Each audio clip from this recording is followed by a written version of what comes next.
watched preschoolers playing on a playground?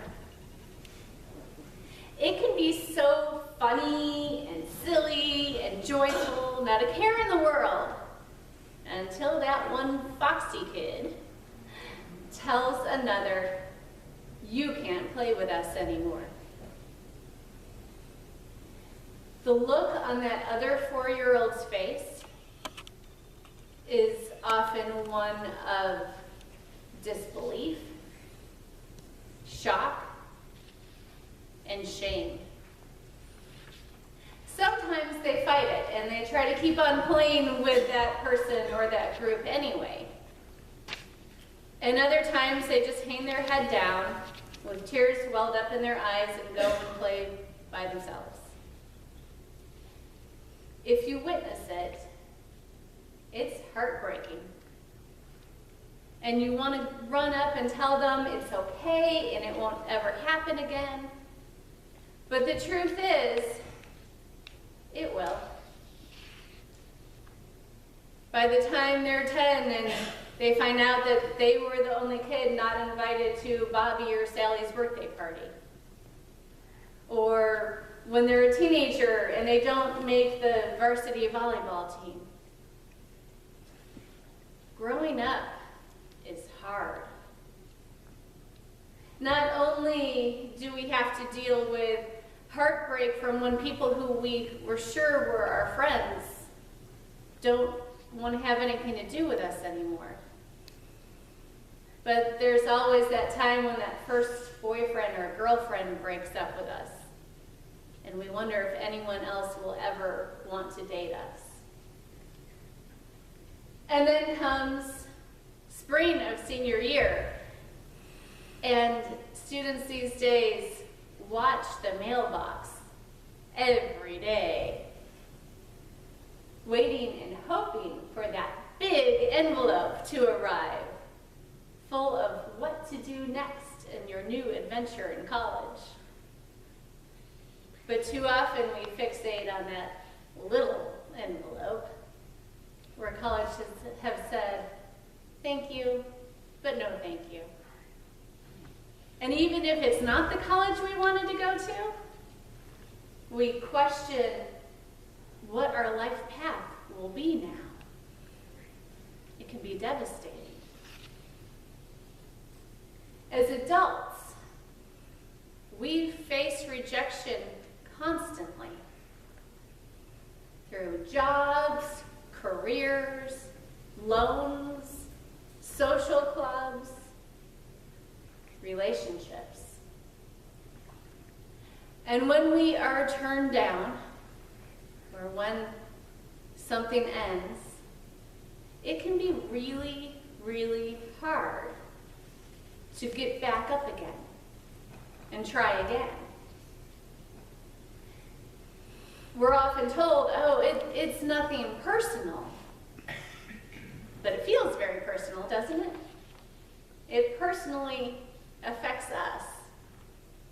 And it can feel like a kick to the gut and cause us to question everything. Are we good enough? Are we loved or lovable? Does anyone want to spend time or energy on us? Will anyone notice if I'm gone? Have you ever felt like that? Have you ever walked into a room and felt unwelcome and unwanted? Have you ever not received any recognition that you so deeply wanted, and it just left you feeling empty? Have you ever just been crushed when no one noticed? Have you felt like a fox broke into your hen house and destroyed everything you held dear. Well, in Luke's gospel today, Jesus is approached by some Pharisees. Now, we don't know the motivation for these Pharisees, but they tell him that Herod, the same Herod who beheaded John the Baptist, wants to kill him. Maybe these Pharisees are actually caring, or maybe they're just having fun delivering the drama. But either way, Jesus in that moment throws some shade on Herod when he tells the Pharisees to go tell that fox that I am not going to waste any time worrying about him. I am too busy casting out evil and healing people to worry about him. That sly little deceiving fox is a nuisance, but it's not going to stop Jesus from doing what Jesus came to do. Jesus will continue doing the hard work that he came to do. But in that moment, I think Jesus' heart aches a little as he longs to enfold Jerusalem as a mother hen, to protect the city from that fox. We can relate if we think about that preschooler on the playground. We would want to run up to that child and hug them and tell them it's okay because they're smart and funny and loved. We want to protect them from this first taste of rejection. Well, that's what Jesus wants to do for Jerusalem, for the city who will reject him, the city who will kill him. Jesus wants to love them, whether they love him or not,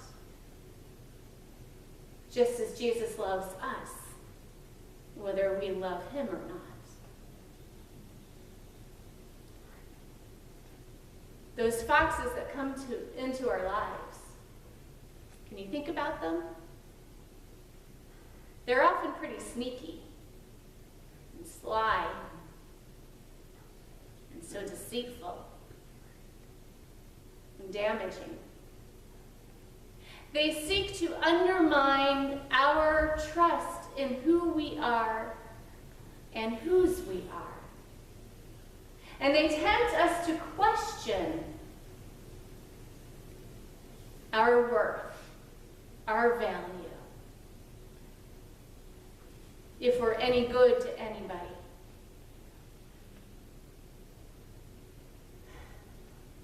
These foxes inspire us to build up walls, to keep others out, and to reject others before they can reject us, because they turn our hearts. But still, Jesus comes to us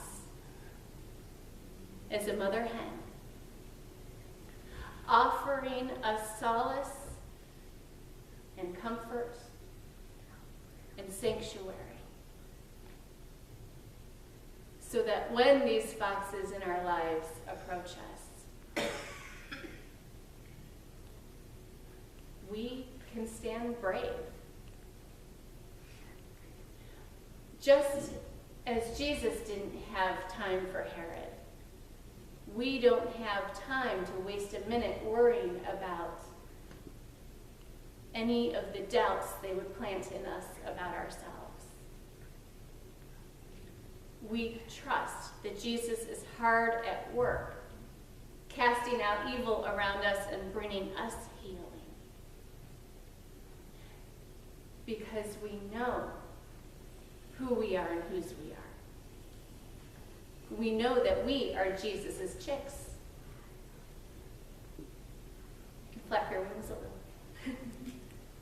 chirp. Because Jesus has called us and gathered us, enlightened us, and made us whole. No matter what. That is what our faith is in. It's in Jesus, being our mother hen, despite all the foxes out there. So when the next time a fox comes near you, we can throw some shade. We trace that cross on our forehead, and we can retort, I'm baptized. I belong to God.